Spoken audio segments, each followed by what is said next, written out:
Hello everyone! Today I'm really excited. I have a haul for you. Zoya maybe it was like a couple weeks ago.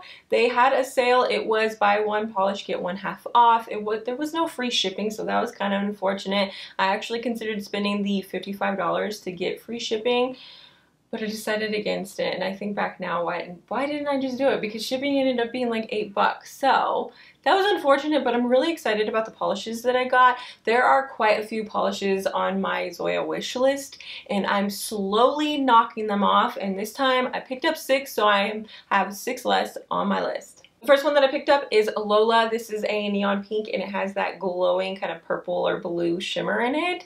I normally don't go for colors like this on my tips, but I've been looking for a neon pink for my toes and I decided to put this one in my cart. Last time Zoya did a sale, I picked up it ended up being a jelly neon. I can't remember the name of it right now, but I'll definitely put it on the screen. I didn't realize it was a jelly, and while I like jellies on my tips, I don't necessarily like them on my toes, so I was a little bit disappointed in that. Even though the formula was fine on that one, it was just the purpose that I was picking it up for. It ended up not working for that. But this one, you guys, I already put this on my toes. I love it on my toes. I love that purple flash in there. And this actually has kind of like a plumping effect. I kind of feel like it is kind of a jelly, but it's more opaque. If that makes any sense. I don't really know if that makes any sense, but I ended up really liking this one. The rest of them I have not tried yet, but I will definitely put up how many coats I used in my swatch photos, so you guys will get that information there. I just wanted to do this video. Usually I sit down, I do these videos, and I almost feel robotic in the information that I give you, and I thought I would just kind of switch things up. The next one that I got is Darcy. This kind of was actually a mistake. I meant to get Daisy, and I was not looking closely, but it's a yellow, so I'm happy with it anyways. It's kind of a sunflower yellow, but it has this kind of delicate silver sheen to it. Zoya has come out with polishes like this before. I've messed around with this one a little bit, and the formula on this was actually super opaque. It kind of has a funky smell. I'm not really sure. Yeah, I'm not really sure why. It's probably the pigment from the yellow in this. I don't think I've ever smelt that before. This is so weird. I don't know why I'm going on and on about it, but I'm really excited to use this. I've been really into stamping, and so that's kind of what kind of pushed me over the edge to pick up some of the colors that I did, especially this next one. This one is Neeley. It's a really soft green. It's like a neutral pastel green, and so I put it in my cart. I haven't heard too many people talk about it. I know I've heard it here and there, but I don't know that it's one of their most popular polishes. I haven't used it yet, but I got this for the purpose of stamping. I think it's going to make a really good background in a stamping mani, and I love Zoya's polishes for stamping because for me, in my experience, they dry fairly quickly. You're not waiting around too long for them to dry, but they don't dry so fast that your stamping doesn't stick, if that makes any sense, because if you don't have like a tacky surface, your stamp might not stick. Then I threw Yummy in my cart. It's a blue that kind of is in between a light and a medium. When I think of a light blue, I think of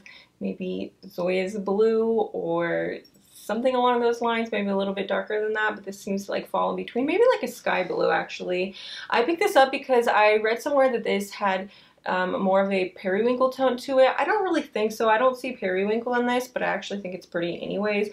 I just look at this and I think of the sky and I just want to stamp clouds over it, so I think this would look really good in like the quintessential spring mani, like a mani you would see coming from Clear Jelly Stamper. I don't know if I can get that intricate, but I think it would look good in a mani like that. I finally picked up Saint. This is hyped. This has so much hype surrounding it, and I held out for so long. I've been hearing about it for years here on YouTube. I went into Ulta the other day and I was peeking at the Ulta collection that they have there, and they had this in stock, and I was like, man, that is kind of pretty. It is kind of pretty, so I threw it in my cart. It does seem to have a thinner formula than we're used to coming from Zoya, but it looks like a really pretty polish, and I mean, it kind of has this periwinkle effect to it, so I couldn't pass it up. And the last one I got is actually inspired by Steffi Ray here on YouTube. She talks about foster care, skincare, beauty, and also nail polishes, and one of her favorites from Zoya is PERRIE. She talks about this so much, and I was like, you know what, I need to just finally own it. What is all of this talk about? So I threw it in my cart and I finally got it. It's this really unique color. I mean, it's a lilac. It's a very pink heavy purple, but it kind of has this dusty warm tone to it, which is really unique to my collection. I haven't quite figured out what I'm going to do with this. but it's a very interesting color. So those are the polishes that I picked up. If you guys picked up any during their sale, let me know what it was, or if you have any recommendations, let me know. While I do have the newer polishes, I don't have the older polishes. So if you have any older Zoya polish recommendations, let me know in the comments. I hope you guys enjoyed this video, and I will see you in my next one. Bye!